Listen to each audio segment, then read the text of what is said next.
Samba.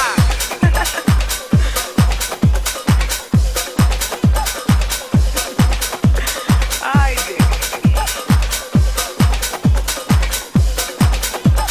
Samba. Bonsoir à toutes et à tous. Bienvenue dans notre émission Viva Brasilia. Ce soir, nous allons nous poser la question du système de protection sociale au Brésil, ses enjeux et ses impacts sur la population. Notre premier correspondant, Aurélien Douillard. Oui, effectivement, Maria, je me suis penché sur la question de la population brésilienne. En effet, République fédérale d'Amérique du Sud, le Brésil compte aujourd'hui 196 648 667 Brésiliens. En 2011, le Brésil est devenu le 5e pays le plus peuplé du monde. En effet, depuis plus de 50 ans, la population brésilienne a plus que doublé, voire presque triplé. En effet, en 1960, le Brésil ne comptait que 72 millions d'habitants. 50 ans plus tard, le Brésil compte 196 millions d'habitants. Et pourtant, le taux d'accroissement annuel de la population a fortement chuté durant cette année-là. En effet, comme nous pouvons le constater, le taux d'accroissement était de 2,5% par an en 1960. Aujourd'hui, il n'est plus que de 1,3%. Mais la tendance est quasiment identique en France, puisque en 1960, la population française augmentait de 1,2% par an. Aujourd'hui, celle-ci n'est plus que de 0,49% aujourd'hui. Et pourtant, quand nous regardons les taux de natalité et de fécondité par femme, nous constatons que ceux-ci ont diminué. En effet, au Brésil en 1960, nous comptions 6,21 enfants par femme contre aujourd'hui 1,77. Cette tendance à la baisse est identique à la France, puisque en France en 1960, nous comptions 2,85 enfants par femme contre 2,03 enfants par femme en 2011. Cette baisse de la fécondité par femme est à relier avec la baisse de la mortalité infantile. En effet, en 1990, cette mortalité s'élevait à 48 décès pour 1000 naissances. En 2010, celle-ci a fortement diminué puisqu'elle est passée à 21,17 pour 1000. Bien que celle-ci ait diminué, elle reste pourtant élevée comparée à la France qui, en 2010, comptait 3,29 décès pour 1000 naissances. Cette baisse de la fécondité peut être aussi à comparer avec la baisse de la mortalité au Brésil. En effet, en 1960, le Brésil comptait 13,31 décès pour 1000 habitants. En 2011, le taux de mortalité est passé à 6,37 décès par 1000 habitants. En France, la situation est identique puisque le taux de mortalité a fortement baissé aussi depuis 60 ans. En effet, à 11,40 en 1960, la mortalité est passée à 8,73 en France. Nous pouvons donc constater que le taux de mortalité est beaucoup plus important en France qu'au Brésil. Et comme nous l'avons vu, le taux de mortalité de la population a fortement diminué. L'une des principales causes de cette diminution est notamment l'augmentation de l'espérance de vie au Brésil. En effet, celle-ci était en 2011 de 73,41 ans contre, en 1960, 54,41 ans. Du fait de cette augmentation de l'espérance de vie, nous pouvons observer que le taux de la population des 65 ans et plus est en forte augmentation depuis les années 60. Cette augmentation de la population des plus de 65 ans est à mettre en perspective avec la population des 0-14 ans. En effet, nous constatons une courbe inverse pour cette population. Regardez, parti à 44% en 1960, nous arrivons avec une diminution de la fécondité qui n'atteint plus aujourd'hui le taux de renouvellement des générations, une population qui compte moins de 20% de la population. Les 0-14 ans vont devenir beaucoup moins importants que les plus de 65 ans. La population des jeunes Brésiliens en constante diminution, comparée à la population des 15-64 ans, nous voyons que celle-ci occupe la majeure partie de la population brésilienne. En effet, la population des 15-64 ans occupe aujourd'hui 68% de la population. C'est-à-dire que la majeure partie de la population brésilienne fait aujourd'hui partie de la population active. Quand nous comparons les trois diaporamas ensemble, nous voyons donc un creux au travers des générations. La population des 15-64 ans, qui occupe la majeure partie de la population, avec une population vieillissante et des générations qui ne se renouvellent pas. Nous pouvons donc en déduire qu'il va y avoir, à plus ou moyen long terme, des générations beaucoup plus importantes que les autres, notamment une population vieillissante. Et ceci aura un impact important sur la protection sociale au Brésil. Samba.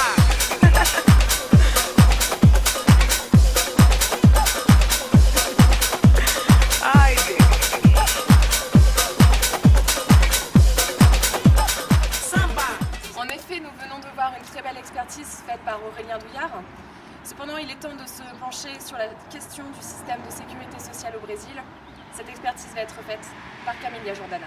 En fait, il est important de comprendre pour le Brésil que les premières revendications du mouvement ont eu lieu entre 1917 et 1919 et ont permis quelques conquêtes dans la décennie suivante. Ainsi, par exemple, en 1919, il y a eu la protection contre les accidents de travail, pour arriver en 1927 à la création de l'assurance maladie. En fait, la protection sociale au Brésil venait vraiment dans les années 1930. Elle était en lien avec l'emploi salarié et s'organisait sur le principe de contributivité.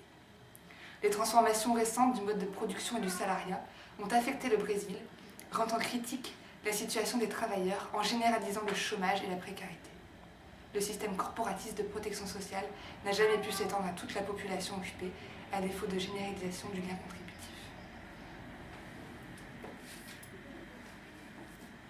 Que je vérifie.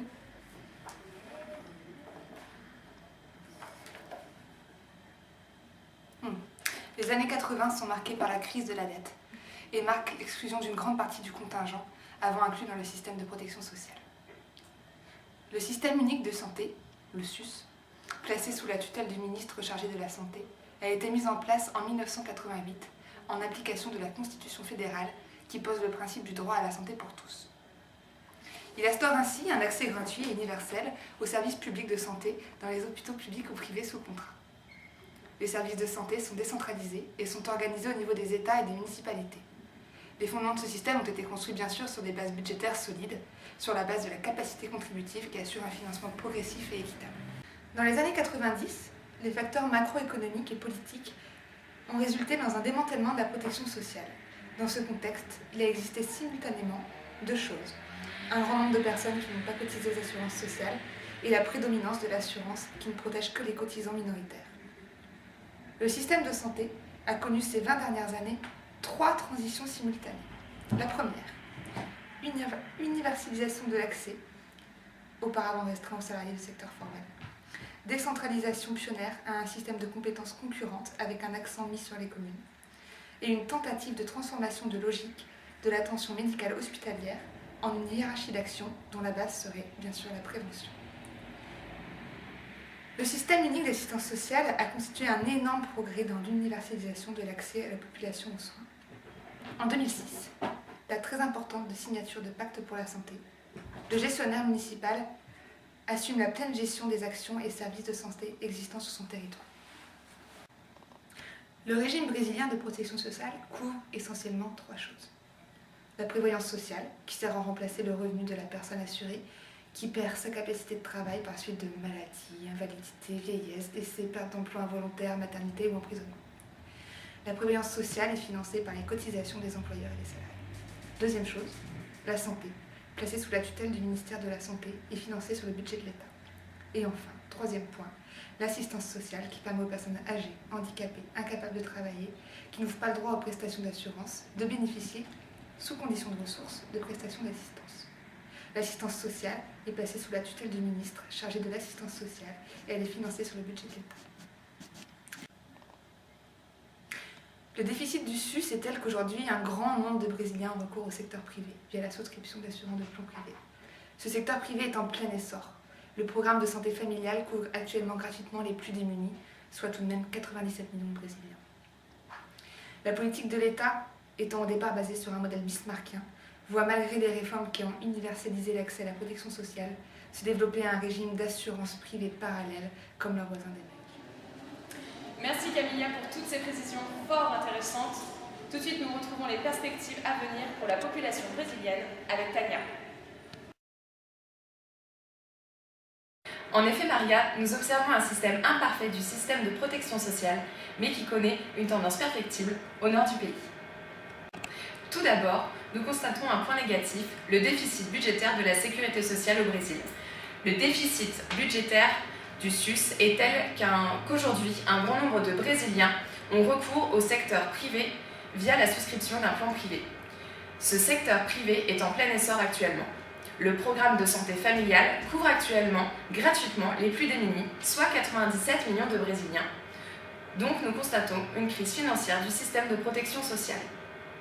À cela s'ajoute une persistance des retraites précoces et le nombre d'exonérations de cotisations patronales empêche un bon nombre de ressources d'entrer dans les caisses de la sécurité nationale. En effet, 54% de la population active ne cotise pas au système de protection sociale.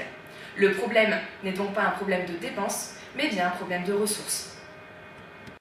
Ensuite, nous observons une forte inégalité des ressources. En effet, 10% de la population se partage la moitié de la richesse produite par le pays. Cela crée une forte inégalité par rapport à l'accès aux soins dans un système qui se privatise.